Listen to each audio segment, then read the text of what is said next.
I know. Can you pull over into there?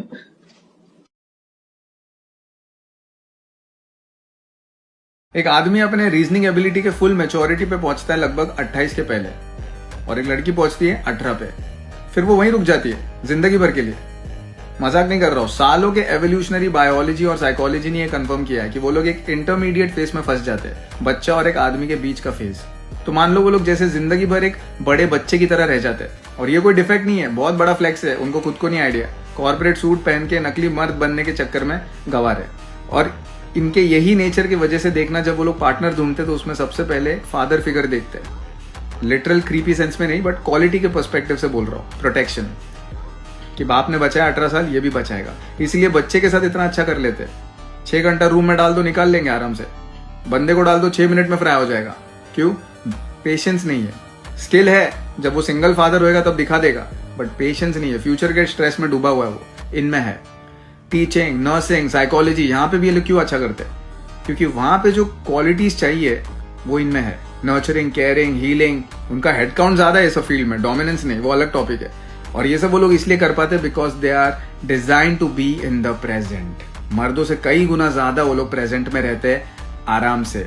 They only worry about the present कि अभी मुझे कैसा लग रहा है और अच्छा नहीं लग रहा है तो मैं क्या करूं। अभी मुझे अभी के अभी शॉर्ट स्कर्ट पहन के जाना है, मुझे नहीं पता बाद में क्लब में 10 लोग छेड़ेंगे। I don't give two shits about it. They are more of a vibe person. क्यों? Because they are not burden by consequences. जैसे मर्द, man are burden by consequences. उनको दो दुनिया को डोमिनेट करने सीखना होता है। That is the art of prudence. Present and future, the reality of now and the vision of the future.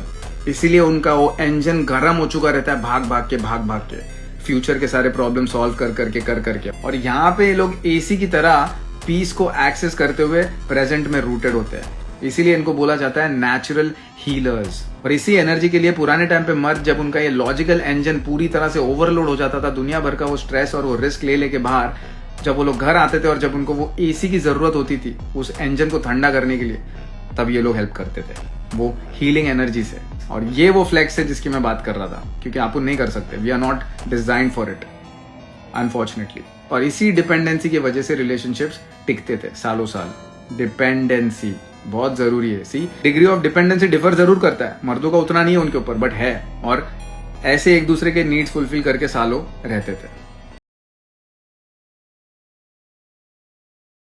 गलती से भी अपना इमोशनल वीकनेस कभी अपने बंदी को मत दिखाना, छोड़ देगी, सीधे छोड़ देगी। कल के वीडियो में मैंने बताया था ये लोग एक बड़े बच्चे की तरह होते हैं जो लोग प्रेजेंट मोमेंट में रहने के लिए डिजाइंड है। तो मान लो ये लोग एक पैसेंजर की तरह है जो तुम्हारे बैक सीट पे बैठे है व्यू एंजॉय करते हुए, और तुम वो ड्राइवर हो जिसकी नज़र रोड पर है, जो उसे सेफली डेस्टिनेशन पे पहुंचाने वाला है, गुंडों से, गड्ढों से, गिरते हुए पहाड़ों से बचा के, फटा हुआ टायर रिप्लेस करके, पेट्रोल और खाने पीने का खर्चा करके। और वो गाड़ी का लिटरली एसी है, मतलब तुम्हारे इस लॉजिकल इंजन को ठंडा करने वाला हीलिंग एनर्जी। तो अब तुमने उसी को अगर अपने इंजन का धुआं दिखा दिया तो वो वैसे भी तुम्हें मदद नहीं कर सकती है, क्योंकि वो पैसेंजर है। तुमको ज़रूरत है मैकेनिक की। तुम गलत इंसान से गलत चीज़ एक्सपेक्ट कर रहे हो और गलत चीज़ ट्रिगर हो जाती है वहाँ पे। That is survival mode. एक बंदे का वीकनेस एक बंदी के सर्वाइवल मोड को सबसे ज़्यादा ट्रिगर करता है। और फिर उस मोड में जब वो जाती है तो सारी हदें पार होती है, इंसानियत, हैवानियत, सभी चीज़ की। फिर दिल कुचलना बहुत मामूली चीज़ है, 50वें नंबर पे होता है लिस्ट पे फिर वो। और वही होता है, वो पीछे बैठती है मुंह बना के। जितनी तेजी से तुम्हारा कॉन्फिडेंस ड्रॉप हो रहा है सिचुएशन को हैंडल करने का, उतनी तेजी से उसका अट्रैक्शन ड्रॉप हो रहा है तुम्हारे लिए। और फिर वही होता है जो मूवीज में दिखाते हैं, आ जाता है तुम्हारे जिंदगी का वो विलन, बाजू में आ जाती है दूसरी गाड़ी। देख लिया उसने, गाड़ी मजबूत है, ड्राइवर फोकस्ड है, 2 सेकंड में उतर के चले जाती है तुम्हारे 10 साल के प्यार को गाड़ी के नीचे कुचल के। इसलिए नहीं क्योंकि वो ईविल है, इसलिए क्योंकि तुमने उसको बायोलॉजिकली अनसेफ फील कराया गाड़ी रुका के। गाड़ी रुकना मतलब उनके लिए खतरा, कहीं गुंडे आ जाएंगे, अटैक कर देंगे, मेरी जिंदगी रुक क्यों गई, ये तो हैंडल ही नहीं कर पा रहे। उनके लिए होता है गाड़ी चलना मतलब सेफ और राइड स्टेबल होना मतलब सेफ। तो जब तुम ऐसे उनको अनसेफ फील कराते हो तो फिर वो जो एसी जो तुम्हारे लॉजिकल इंजन को पीस और हीलिंग एनर्जी देने वाली थी वो सर्वाइवल मोड में फ्लिप हो जाती है। तो अब वो तुम्हें नर्चर नहीं करेगी, अब वो सीधे टॉर्चर करेगी, क्योंकि सर्वाइवल की दुनिया में इमोशंस के लिए कोई जगह नहीं होती। रियल वर्ल्ड प्रूफ क्या होगा? जंगल, फूड चेन देख लो, अगर होती तो 2-3 शेर मिलकर जस्ट पैदा हुए जो हाथी के बच्चे को ऐसे बेरहमी से काट के नहीं खाते। तो जिस बंदे को समझ जाता है ना कि सर्वाइवल के लिए छोड़ के गई है, वो कभी अपने आप को ये सवाल करता ही नहीं कि मेरे से प्यार करती थी क्या। वो ये सवाल करता है कि साला इंजन क्यों फेल हुआ। तो करना क्या है? करना ये है कि जब तुम्हें पता है इंजन में धुआं आने वाला है तो गाड़ी साइड में लगाओ, लाइफ को रोको 2 मिनट, इंजन का पतरा उठाओ, कम्युनिकेट करो, मैं देख लूंगा बेब, कुछ नहीं है। इंजन को फिक्स करो लाइक अ फकिंग जी। अपने मैकेनिक्स दोस्तों के पास जाओ, भाई बाप दोस्त, वहां जाके आंसू बहाओ, खून बहाओ, जो करना है करो, आंसू पोंछो, इंजन का पतरा बंद करो, लाइफ में फिर से बाउंस बैक करो, गाड़ी में फिर से आके बैठो एंड देन मूव अहेड। ये करना है, लेकिन कभी भी गलती से नहीं दिखाना है उन्हें अपने इंजन का धुआं, अपना इमोशनल वीकनेस, बिकॉज उनको इमोशनल वीकनेस दिखाना मतलब एक शार्क के सामने खून बहाना।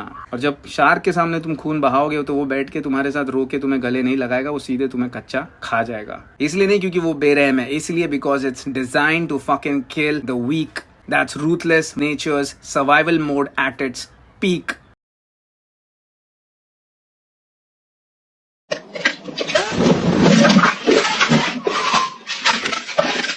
तो अब ये स्क्रीनशॉट देखो, रीड नहीं करने वाला हूं मैं, गू खाने की आदत नहीं है, खिलाने की आदत है मेरी इन लोग को। तो व्हाइट बॉक्स से लेके नीचे तक जो उसने बोला है ना, वो मैं तुम लोगों को समझा देता हूँ। बेसिकली वो बोल रही है कि ये सब पुराना हो चुका है, अभी हम लोग भी स्ट्रॉन्ग इंडिपेंडेंट लेडीज है, और जरूरी नहीं है एक इंजन और एक कूलिंग हो, दोनों इंजन बन सकते हैं और दोनों कूलिंग कर सकते हैं। लेकिन ये तीसरे दिन की स्टेफरी की शक्ल की अभी भी अपने इल्यूजन में कैद है। इसको लग रहा है सूट बूट कोट पहन के नकली मर्द बन के मैं थोड़ी आगे चली गई तो बायोलॉजी पीछे ही छूट जाएगा। अरे पोकेमॉन, तू कितने भी ये बॉस बेब सीईओ वाले टाइटल्स के पंख लगा के सुपरमैन बन के उड़ने की कोशिश कर ले, 30 के बाद जब बायोलॉजी तुम लोग के कान में विस्पर करता है ना कि पगचोटी बंद कर, फेमिनिन बन, तब सीधे सुपर मुनिया बन के क्रैश करते हो मोरी में।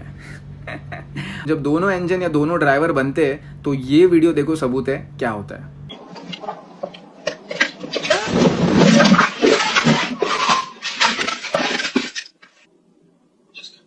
I know. Can you pull over into there?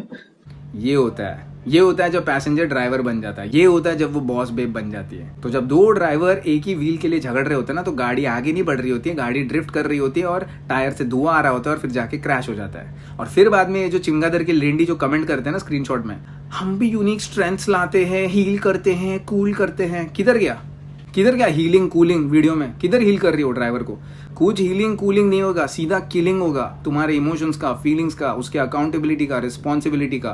क्योंकि उसने व्हील है ना इसलिए नहीं ग्रैब किया क्योंकि उसको डेस्टिनेशन तक जल्दी पहुंचना था, इसलिए ग्रैब किया तुम्हारे छोटे से ईगो तक पहुंचना था जो तुमने पहुंचने दिया, और फिर उसने कुचल दिया। फिर उसके चेहरे पे वो नहीं होगा जो तुमको चाहिए, रिएक्शन, हाँ babe I am so sorry, नहीं, उसके चेहरे पे होगा गुस्सा, घिन, डिस्गस्ट, नो गिल्ट, रिलीफ कि चलो इस छक्के से जान छूटी।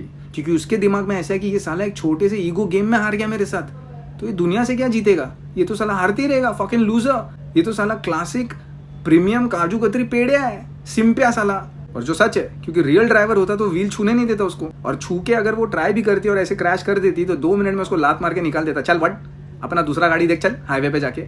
लेकिन ये वैसा नहीं है, इसने व्हील भी दिया, कंट्रोल भी दिया, क्रैश भी होने दिया और लिटरली वहां पे बैठा है। अब वो लड़की के लिए he is just a converted AC, या फिर एक कन्वर्टेड पैसेंजर, या फिर एक कोल्ड इंजन बोल सकते हो उस गाड़ी का जो आगे नहीं बढ़ रहा है। और ऐसे गाड़ी में लड़की का कोई काम नहीं होता। वहां पे फिर वो फाइनली तुम लोग को रूथलेस सर्वाइवल मोड दिखाती है, जिसे बोलते हैं एग्जिट ऑन द सिंप, जहां पे फिर ये लोग ऐसे सिंप लोग के मुंह पे पैर देके उनके फोरहेड पे अपने सैंडल का निशान छोड़ के विंडो से कूदते, उनका पैसा भी लेके जाते और फिर उन्हीं पैसों से अपना अगला हिच हाइक फंड करते हाईवे पे खड़े रह के, और अपने ब्यूटी पे ऐसी गाड़ी की तलाश करते जहां पे ये प्रोसेस रिपीट कर सकते हैं। So don't be this fucking doormat, don't be this fucking converted AC और passenger, be that fucking strong focused driver.